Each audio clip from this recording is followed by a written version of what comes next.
Olá a todos, sejam bem-vindos a mais um episódio do podcast Aos Ombros de Gigantes. Hoje connosco temos Firmino Amendoeira. Olá, Firmino. Olá, bom dia. Como está? Bem, Firmino, queria conversar consigo acerca daquilo que foi ser uma pessoa de esquerda no antigo regime. Firmino, como é que conseguia passar a mensagem? Como é que se fazia para passar a mensagem? Isto tinha várias formas de fazer, não é? Que era, digo-se de passagem que eu fui apanhar, quando comecei, nem tinha noção exata se era de esquerda ou se o que era, não é? Era mais, todo esse bichinho levantou-se num local de trabalho que eu tive. Depois um dia fui a Vila Franca, deparei-me com uma manifestação de estudantes e eu assim, é isto mesmo. E estamos a falar mais ou menos em que ano? Pai, em 68, 60. Na altura o Firmino tinha mais ou menos que idade? 18, 19 anos. Pronto, sim. 18, 19 anos. A noção de se eu era de esquerda ou não só aparece depois, não é? Eu sabia que não queria aquele regime, não é? Mas não tinha exatamente a noção de como é que eu me posicionava sobre o regime. Tive algumas pessoas, umas mais velhas, outras pelas minhas idades, que me foram elucidando, não é? E me foram dando alguns livros para eu ler, algumas coisas para eu ler, e então comecei a partir daí a não afiliar-me em partido nenhum, mas sempre que havia qualquer atividade, ou quando é convidado por alguns amigos para fazermos uma ação qualquer, nós fazíamos, não era uma coisa muito organizada, porque não tínhamos, alguns deles teriam ligações ao PCP, e pronto, eu fiquei com a ideia também de, ao fim e ao cabo, eu era influenciado por pessoas do PCP que nunca me falavam no PCP, não é? Só uns tempos depois é que me falaram o que era, não é? E como é que era essa luta sempre na clandestinidade? Havia medo? Como é que fazia para ludibriar o sistema, digamos assim? Era dar o menos possível nas vistas, quer dizer, de fazer aparentemente uma vida normal, não é que ninguém, nem na minha casa, se apercebesse, não é? Nem na minha casa. O meu irmão João, que já não está entre nós, foi o único que um dia chegou ao pé de mim e disse: tu vai, onde é que te andas metido? Mas nunca me disse onde é que eu andava metido, nem eu lhe disse a ele. Nem em casa podíamos ter conversas nenhumas com ninguém acerca daquilo que se falava e que se fazia. Mas, vamos lá, medo há sempre. É preciso que a vontade seja mais forte que o medo. Chegou a ter chatices? Um pouco tempo, chatices, assim a sério não. Pouco tempo, numa dessas manifestações em Vila Franca, fui apanhado pela GNR e fui levado para o posto da Guarda. Estava lá muita gente, não é? Estava lá muita gente. Depois uns iam para casa, outros iam para o governo civil. Dependia das respostas que dessem na GNR. Eu tinha um alibi, porque eu ia à Vila Franca para ir cortar o cabelo, a um cabeleireiro que lá havia, que era o Senhor Padigão, e foi numa altura dessas que me parei a primeira manifestação.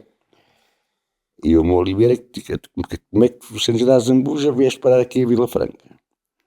Era uma das perguntas que fazia. E a minha desculpa era: olha, eu vim aqui porque vim cortar o cabelo ao Senhor Padigão. Então posso perguntar ao Senhor Padigão? Pode perguntar. E o Senhor Padigão confirmou que eu tinha estado lá a cortar o cabelo. Passado um bocadinho mandaram-me para casa. Não fizeram mal nenhum, fizeram muitas perguntas, né? Mas isso eu também mesmo que naquela altura era fácil para mim, porque eu não sabia de nada daquilo que eu estava lá à procura. Depois, mais tarde, disputava, as coisas começaram a andar, foi quando um rapaz daqui da Zambuja, da minha idade, foi preso, e teve preso, eu não quero estar a mentir, não estou em Peniche. Já agora não me recordo bem se foi em Peniche, foi em Caxias, que era o Chico Braga. Vocês com certeza que já ouviram falar, e algum de vocês certo conhecerá. E pronto, foi assim o Chino, e nós combinávamos as coisas entre nós, porque nós já tínhamos uma organização própria, não é?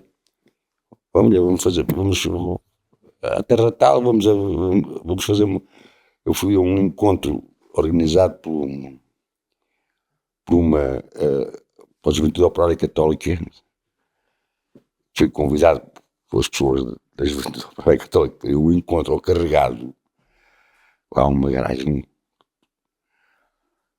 e quando lá cheguei, de facto, as pessoas que estavam na mesa eram pessoas com o hábito do padre, não é? Mas aquilo falou-se tudo menos propriamente de religião.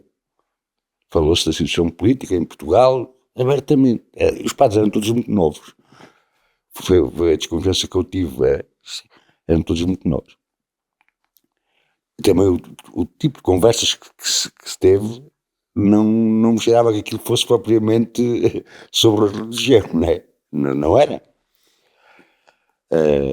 E então, e nessa altura, sim, apanhou um sustito, porque passado uma semana, pai, comecei a sentir que andava uma pessoa atrás de mim, aqui na Zambuja. E eu achei, caralho. E não era um dia, não foi um dia, foram vários dias. E ele muito bem vestido, muito gravatinho e tal. E eu pensei que fosse alguém da PID que andasse à procura de alguma coisa. Mas é que tentei desviar-me sempre dele, via-o ali, ia para ali. Então, só vinha descobrir quem era depois do 25 de Abril. E não tinha nada a ver com a PID. Era um dos tais padres, que não era padre, não é, que foi lá falar a essa, queria falar comigo. Mas não, eu não o conhecia. Ele passou várias vezes ao pé de mim e não me disse nada. Porquê? Porque eu estava acompanhado. Não é? Ele estava sempre à espera de me encontrar sozinho. Encontrar sozinho, não é? Pois então, eu ia lhe perguntar como é que era. Portanto, a PID estava em todo lado, não é? Inclusivamente, um colega seu de trabalho podia ser um PID. Não é? Podia ser. Como é que era o ambiente? Por exemplo, nas fábricas, Firmino trabalhou, por exemplo, na termoelétrica, não foi? Na Segal. Como é que era o ambiente antes do... O ambiente no trabalho não se sentia isso assim.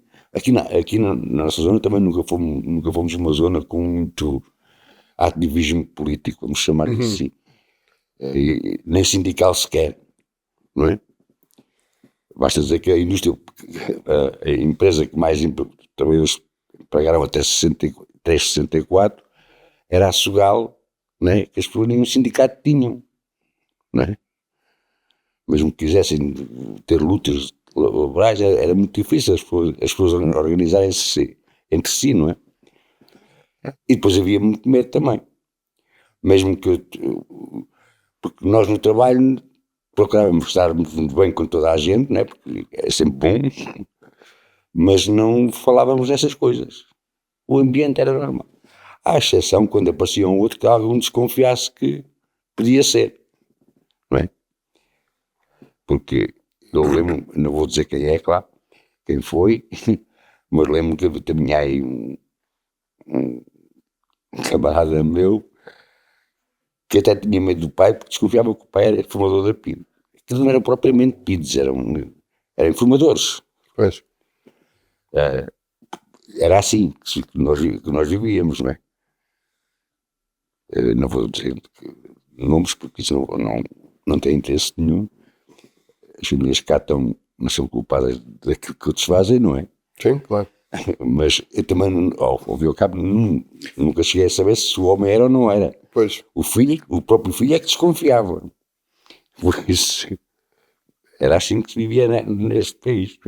Então, ó Firmino, e diga-me uma coisa, portanto, o Firmino ainda se lembra, com certeza, ou de ter vivido, ou de ouvir falar daquilo que era a Jorna, a Praça da Jorna. Lembro. O que é que se lembra desse tempo? Eu, desse tempo, não trabalhava no campo, né? Mas lembro-me da Praça da Jorna. Aliás, eu gosto mais de dizer nas praças da Jorna, porque por aquilo que eu me lembro, havia 2 tipos de praças da Jorna aqui na Azambuja, que era distinta das praças da Jorna do resto do concelho. Nós aqui tínhamos uma praça da Jorna uma vez por semana, não é? Enquanto, por exemplo, não sei se foi em todas as freguesias, mas pelo menos na parte norte do concelho era todos os dias, que era diferente. Aqui na Azambuja havia a Praça da Jorna do Ursi, que era de facto a principal, não é? Mas quando chegava por esta altura, por exemplo, havia também sempre uma Praça da Jorna no largo, que agora já não temos largo com esse nome, no largo dos combatentes, que era o largo que nós chamávamos vulgarmente o largo da estação. E então, mas isso era quando começavam os trabalhos na Lesíria, vou chamar-lhe assim. Porque os cereiros, vinham muitos cereiros de fora para fazer, e de cá também, para fazerem matais, moluais, assim pequenas áreas de poucos hectares, e precisavam contratar pessoas, como normalmente as praças das Jornas se faziam sempre onde houvesse tabernas, não é?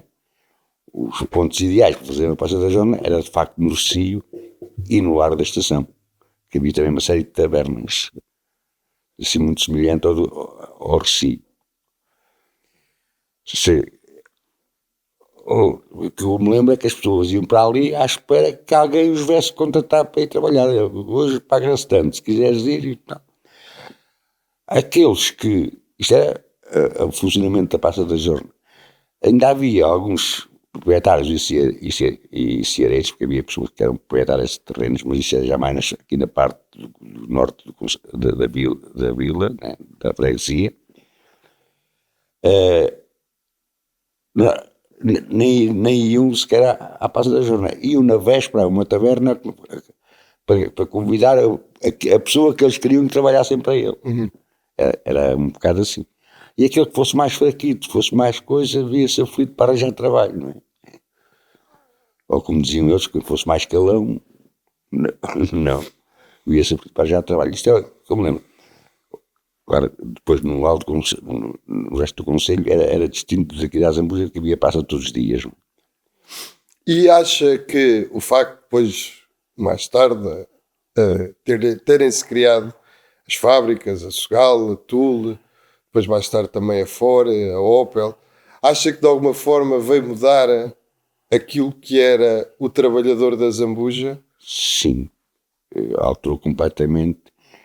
É preciso lembrarmos que eu não tenho dados que me digam qual era a porcentagem de pessoas daqui da Zambuja que trabalhavam no campo, mas devia ser uma porcentagem altíssima, na volta talvez dos 90%. Na época havia pouca indústria, havia as fábricas da cortiça. E aí, eu já me lembro da Inasi, por exemplo, não é? Mas era a única coisa, e não havia cá mais nada. Com a abertura dessas fábricas, de facto, alterou completamente as saídas profissionais, vamos chamar assim.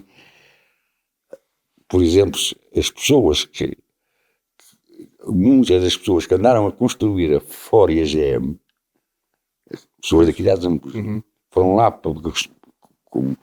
como padeiros ou como serventes, não sei como é que eles foram irá ter isso tudo, não é? Ficaram lá a trabalhar depois, já na linha de montagem e nos serviços lá da empresa, depois da fábrica ser inaugurada. Isto era uma coisa que a gente estava aqui na Zambuja.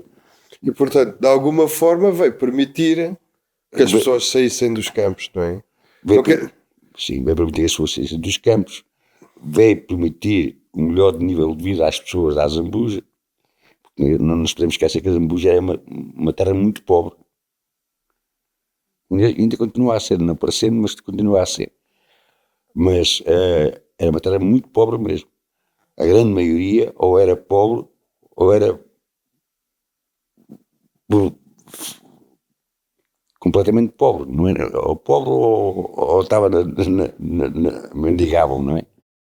Porque uma coisa era uma pessoa ser pobre, outra coisa era pessoas que nem sequer tinham sustento e que os filhos tinham que mendigar, e as mães, também cá havia disso, não é?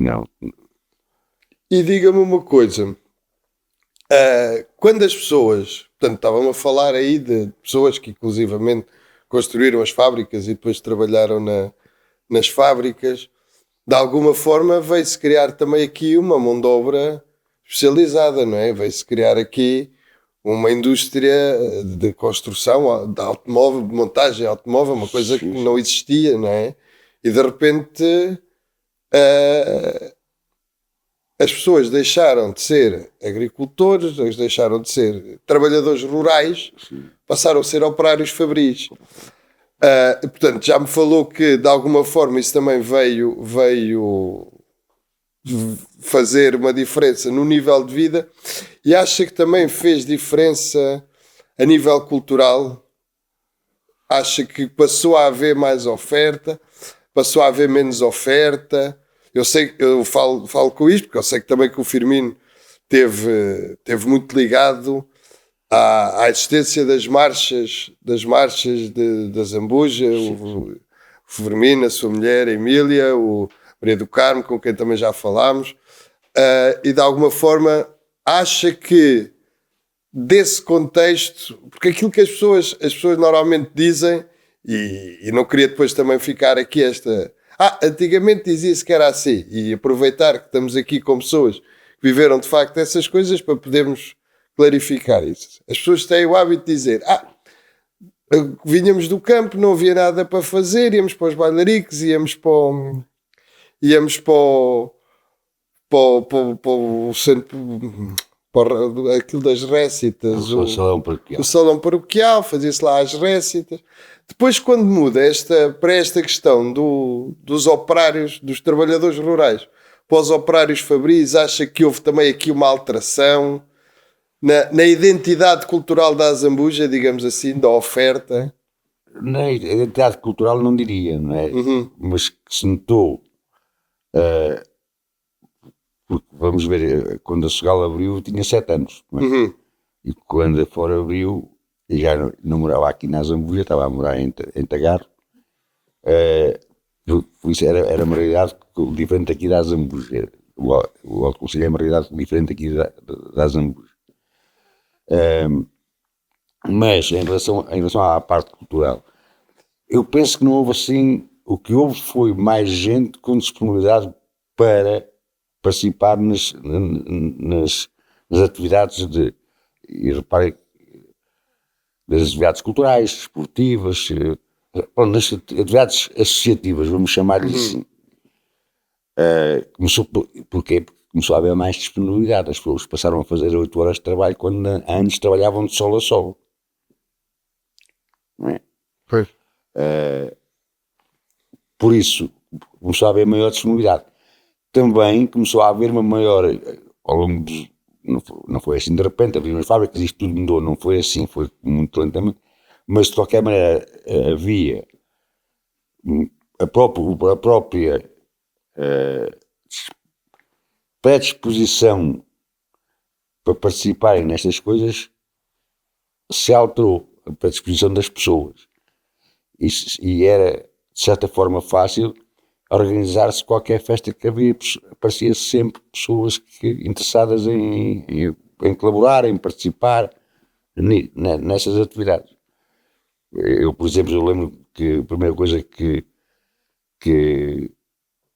participei assim mais foi exatamente numa marcha já organizada naquele tempo para Maria do Carmo, ensaiada, vamos chamar-lhe assim, para Maria do Carmo, em que eu fui para de uma senhora, não sei se tu conheces, que é uma senhora chamada Vitória. Tenho uma vaga ideia. Tenho uma vaga ideia. E a partir daí também havia o grupo de teatro, não é? Havia o grupo de teatro. O Gata, não é? Sim, aquilo teve vários nomes, mas por fim era o Gata.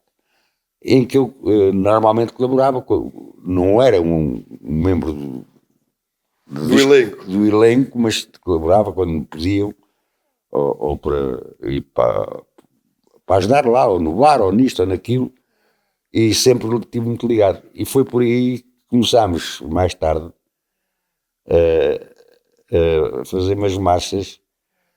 Aqui na Zambuja houve uma altura que alguém nos falou em fazer uma marcha, e foi a Maria do Carmo, e nós, eu sempre, bem. De repente apareceram 3 pessoas a fazer 3 marchas, apareceram pessoas para fazer 3 marchas. Era uma aqui da zona da sua casa, Ónia, era a chamada Marcha do Ferro de Engomar. Havia outra do Ursi e outra da Palmela. E todas elas começaram a ensaiar. Só que só uma que chegou ao fim. Foi então essa que é aqui do Ferro de Engomar, não é? Para cima, não é? E foi a primeira marcha que nós fizemos. Se calhar vocês não acreditam, mas nós fizemos umas marchas assim que as mulheres tinham saias feitas em papel. Que eram feitas na casa da Maria do Carmo, não é? Tudo feito em casa da Maria do Carmo. Ó Firmino, eu sei que o Firmino há muito que está ligado às autarquias, ao poder local, e queria também aproveitar aqui a sua presença para lhe perguntar uma coisa muito simples.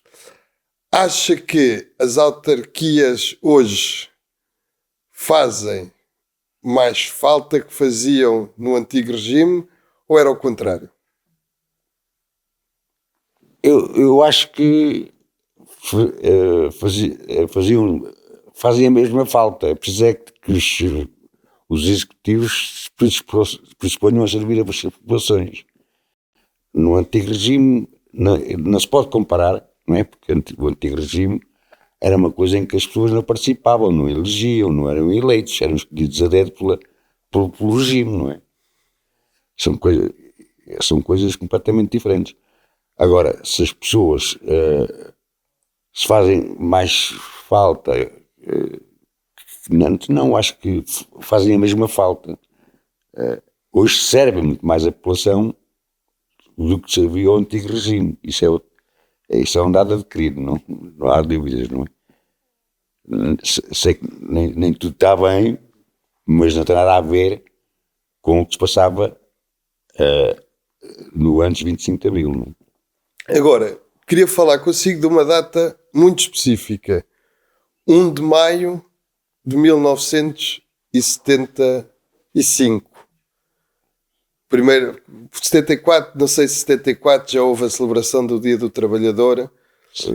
Nós tivemos até durante tivemos aqui uma celebração do 1º de maio, logo após o 25 de Abril. Pronto, a de 74. De 74. E o que é que o Firmino... Portanto, a Revolução tinha acontecido há uma semana, não é? Semana. Que ares é que já se respiravam? Mas isso era para terem uma ideia, é como se uma pessoa estivesse presa, mesmo numa prisão de um posto, não é? Uhum. E de repente, sem saber, sem dar por isso, É livre. Não, afinal não está na prisão, está aí numa floresta a passear no campo. É a mesma coisa, porque aqui, a alegria era tão grande. Eu lembro-me que, por exemplo, no 1º de Maio, nós concentrámos na praça do município e depois começaram umas pessoas a falar lá um micro que estava lá em cima no átrio da igreja, e começou-se a juntar pessoal e fizemos uma manifestação desde o lar da Câmara ao posto da Guarda, que não é onde é hoje, era mais ao lado um bocadinho. Esta foi a primeira celebração do 1º de Maio em Portugal em liberdade. Claro, houve muita gente que optou por ir para Lisboa, porque havia o 1º de Maio. E sentia de alguma forma, quer dizer, a informação que havia, portanto, a revolução tinha existido há uma semana, nunca houve assim aquele receio, não lhe digo medo, mas receio. Será que isto vai se manter? Será que agora não vai haver aqui outro volte-face? Ou já havia esta segurança, este regime é para manter? Não havia essa segurança, não é? Durante muito tempo, aliás, a prova disso foi as tentativas que se fez para reverter a Revolução de Abril, não é? Não nos podemos esquecer do 11 de Março, que é uma tentativa do golpe de Estado para reverter o regime saído do 25 de Abril. E como o regime não era uma coisa com que se brincasse, o regime anterior não era uma coisa com que se brincasse, nós sabíamos bem do que é que eles eram capazes, não é?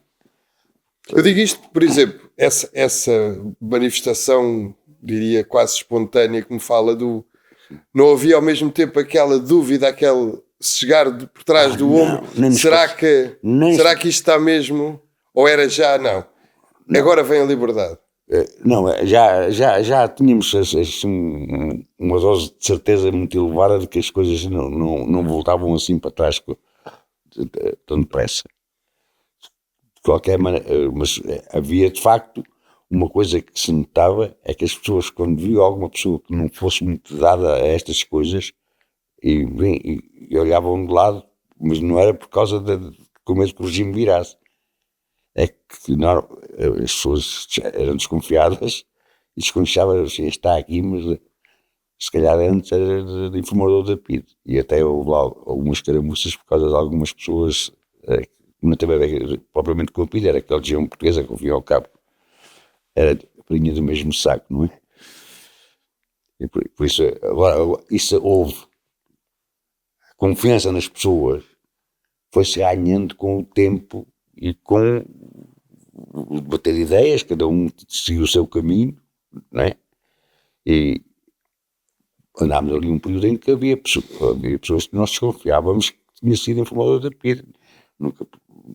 Nunca acusámos ninguém, mas sempre desconfiávamos e tínhamos quase a certeza que eles tinham sido, não é? Mas como era só quase, essas pessoas ainda hoje não divulgam o nome delas, não é? Claro. Firmino, 3 perguntas que eu agora lhe faço a si, que tenho feito no final de sempre de cada episódio. O que é que tem mais saudades de Azambuja? O que é que eu tenho mais saudades de Azambuja? Tenho saudades de uma coisa que funcionava nem sempre bem, é verdade, que era a vida comunitária ser mais vivida entre todos. Tenho saudades que as direções das nossas coletividades e associações tivessem uma vida ativa que envolvessem as pessoas da vila, da freguesia, não só lá na vila, da freguesia. E acima de tudo, tenho saudades que as nossas associações recuperassem o espírito democrático que as direções tinham antigamente. E estou a dizer isto, não estou a acusar ninguém de ditador. Hoje em dia, as nossas atividades é uma espécie de Benfica, Sporting e Porto. É um regime presidencialista. E isso não é bom para as coletividades de raiz popular. Isso é bom para esses grandes clubes que eles ganham muito dinheiro com aquilo e há de ser um que manda, não é? As coletividades e associações de raiz popular não é assim. As coisas decidem-se democraticamente. O presidente não pode receber cartas e responder sem consultar ninguém da direção. Esta era o princípio. Disto tenho saudades. E tenho saudades de outra coisa já agora, que é da amizade entre as pessoas, independentemente dos partidos, a amizade e a convivência entre as pessoas. E já agora, de preferência sem se ofenderem. Porque é uma das coisas que se passa muito na nossa sociedade hoje. Qualquer coisa que se diga, as pessoas ofendem-se. Essas são as saudades que eu tenho desse tempo, mas é tempo após o 25 de Abril, não estou a comparar com o anterior. Isso não tenho saudades disso. Firmino, o que é que a Zambuja tinha que agora não tem? Tinha que agora não tem. É isso, é mais atividades que servissem as pessoas. Embora hoje haja muita atividade que se serve. E eu tenho que dizer isto porque já me falaste que eu sou uma pessoa muito ligada à questão do poder autárquico, especialmente, que é uma coisa que as associações culturais aqui do Conselho deviam de servir para ter iniciativas próprias, para ter vida. Infelizmente hoje, o que nós vimos na Zambuja, atenção, isto é um pouco por todo lado, mas nós falamos para a nossa Zambuja, não é? Não é as festas não são organizadas pelo poder instituído, não são organizadas pela Junta nem pela Câmara, são organizadas pelas coletividades, pelos coletivos as pessoas juntarem-se para fazerem as coisas. E se assim fosse, talvez não houvesse tanta pessoa a habituar-se a não fazer nada, a passar tudo feito, e depois quando precisamos de alguém não aparece ninguém. Hoje não se consegue arranjar pessoas para as direções das coletividades e associações, porque está tudo acomodado, porque a Câmara faz, a Junta faz. Esta era aquilo que eu acho que se devia de encontrar uma forma de reverter toda esta situação. Depois as direções isolam-se muito, ou as pessoas isolam-se das direções, não é? E acaba por depois as coletividades não têm vida própria. Não têm vida própria. Tirando de ser alguma outra coletividade desportiva, aqui pouco mais funciona. Não é? Pouco mais funciona. Muitas delas até têm o bar aberto, mas não têm atividade nenhuma. E isso é que eu lamento que isso aconteça na nossa terra. Eu tenho colaborado sempre com as coletividades quando me pedem, porque mas especialmente com o rancho e com o desportivo, que é quem me pede. Mas há muitos anos que colaboro com eles em várias iniciativas e noto que vêm-se aflitos para arranjar pessoas para fazerem determinadas coisas. E se olharmos, até às vezes vamos pedir a amigos de fora da terra para nos ajudar, porque os de cá não ajudam. Porque apesar do rancho, às vezes, por exemplo, ter uma iniciativa, tem sempre iniciativas, não é? Mas todos eles têm iniciativas. Mas tem que arranjar pessoas para ir na direção para ajudar a organizar esses eventos, não é? É isso que se trata em relação às. A última pergunta. Portanto, este podcast tem, de alguma forma, o objetivo de guardarmos as memórias vivas da história da Zambuja, mas também queria deixar aqui pistas para o futuro.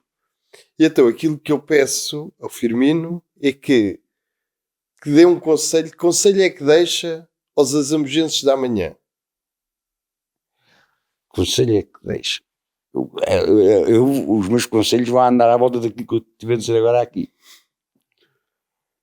Que é que as pessoas se envolvam mais na vida coletiva da Terra. Se envolvam mais nas iniciativas que ou associações, ou junto, ou Câmara organizam. E participarem mais ativamente na vida destas associações, destas organizações. Porque isso quando chegamos à nossa casa, se não fizermos comer, ele não aparece feito. E é o mesmo que se passa numa terra quando há associações e há festas, mas que para aparecer feito alguém tem que o fazer. E todos assumirem, gostava, sei que nunca é todos, mas pelo menos que o número fosse muito mais elevado de pessoas disponíveis para participarem na vida das associações, dos clubes, de tudo o que é coisas coletivas para bem da nossa freguesia. Muito bem, Firmino, agradeço-lhe muito. Queria-lhe dar aqui um presente, aqui uma caixinha de bolachas dos Zambujitos, as bolachas com sabor a tomate da nossa junta de freguesia. Muito obrigado. E agradecer-lhe muito a sua presença e a sua participação. Quanto a vós, despeço-me até ao próximo episódio. Muito obrigado.